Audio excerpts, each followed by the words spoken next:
Hi guys, I'm Forrester here with a review of my second fountain pen. Now I introduced you to my first fountain pen, this one right here, the Conklin Classic Fireline, several months ago.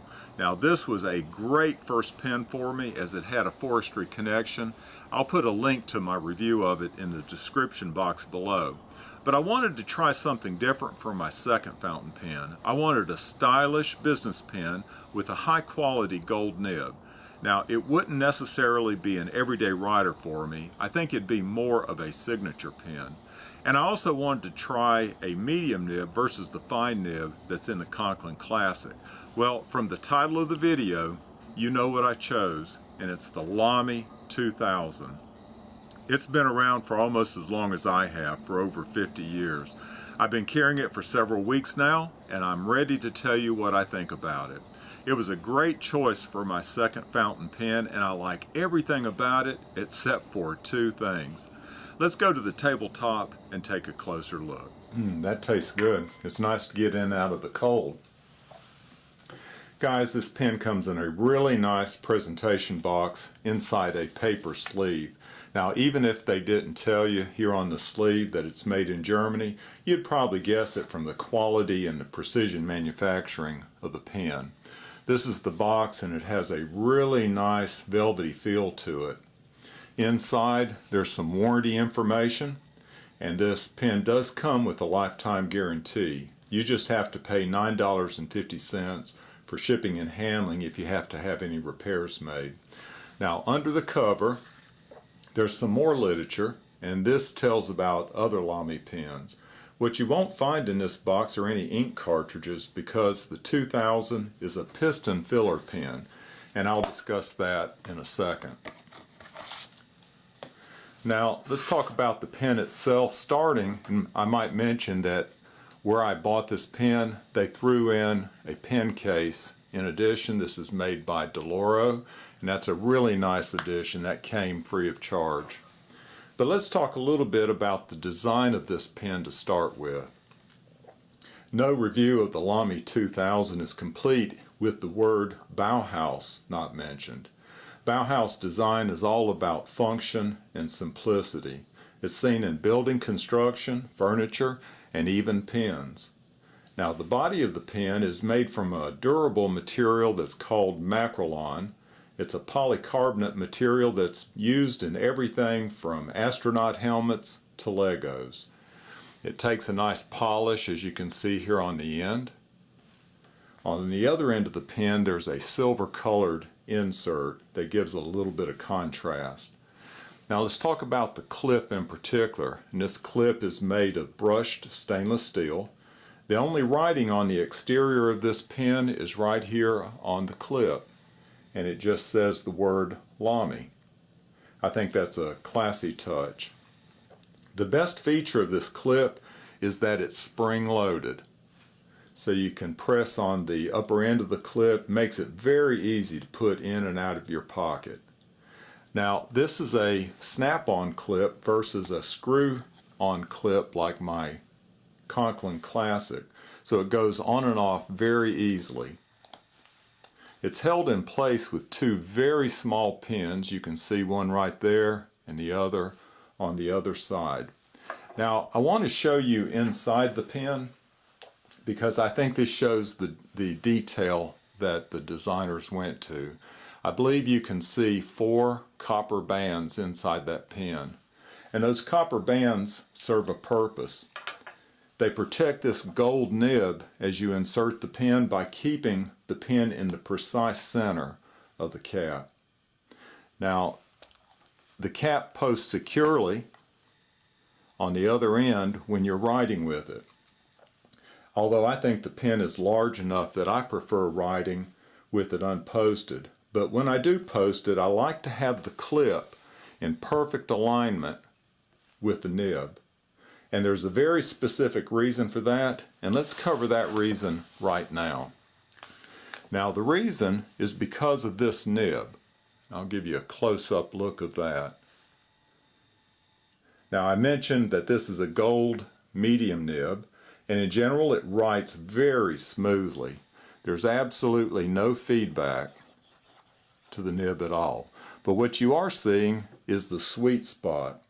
And it has a very definite sweet spot. Let me pay a little bit more attention to how it's oriented.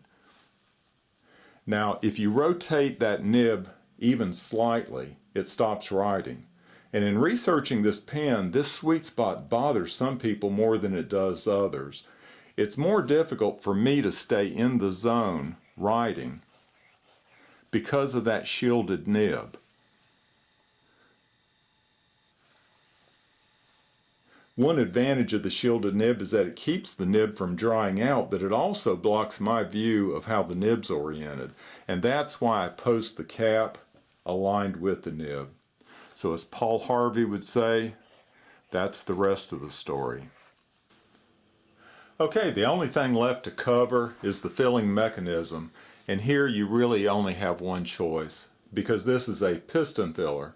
Now the precise machining makes it very difficult to see or feel the line here between the screw top and the body of the pen. Let me give you a close-up of it and see if you can see it. It's hard to see, but now at the risk of losing some ink, I'm going to just demonstrate. If you turn the cap counterclockwise, you can see it opening up there. That's pushing the piston down and expelling the ink and air. But if you turn it clockwise, that line just totally disappears and it draws ink in up through this opening in the nib right there. I really like it. It works well and it holds a pretty good capacity of ink. Now there's a window you may have noticed right here, and in the right light, especially if it's backlit, it gives you a pretty good idea of the ink level in the pen. Now I want to give you a writing sample, but I'll do that at the end of the video because I have a pretty long quote that I want to use. So what do I like and what do I dislike about this pen? Well, I really like the looks of the pen and I like its quality manufacturing. A couple of my favorite features are this clip right here and also this smooth gold nib.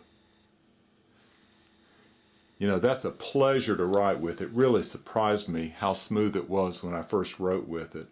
But there's two very specific things that I don't like. One is the narrow sweet spot of that nib, and the other is the wetness of the medium nib. Now you'll be able to see for yourself if that sweet spot causes me any trouble with my long quote in a minute. As far as the wetness of the nib though, I wanted to experience a medium nib, but I feel like this nib is wetter than most mediums.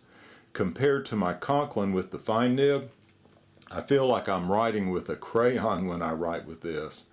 Well, let's go to my quote and you can see for yourself how it writes. Okay, the quote that I'm going to use is by Carl Alvin Schenck. He was a German forester who started the first forestry school in the U.S. in 1898. And of course we're writing, there was that sweet spot, with the Lamy 2000. This is a medium nib. And the ink is the heart of darkness. Okay, so this is a long quote, so stick with me.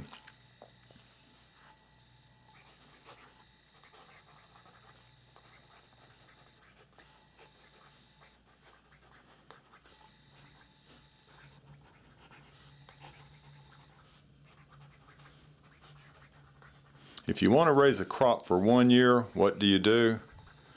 Well, you plant corn.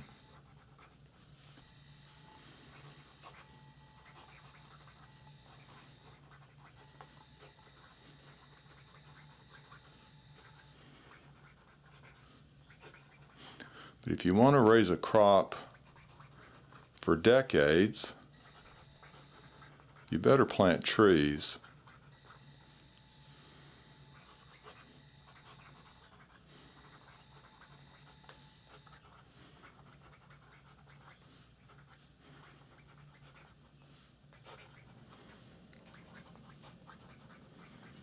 If you want to raise a crop for centuries,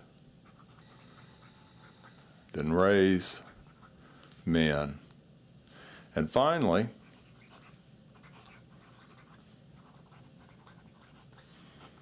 if you want to plant a crop for eternities, raise democracies. And that was a quote that was said by Carl Alvin Schenck, who was a forester. Guys, this pen is definitely a modern classic, and it has lasting power. It's been around for over 50 years already, and I think it may be around for 50 more. Y'all take care.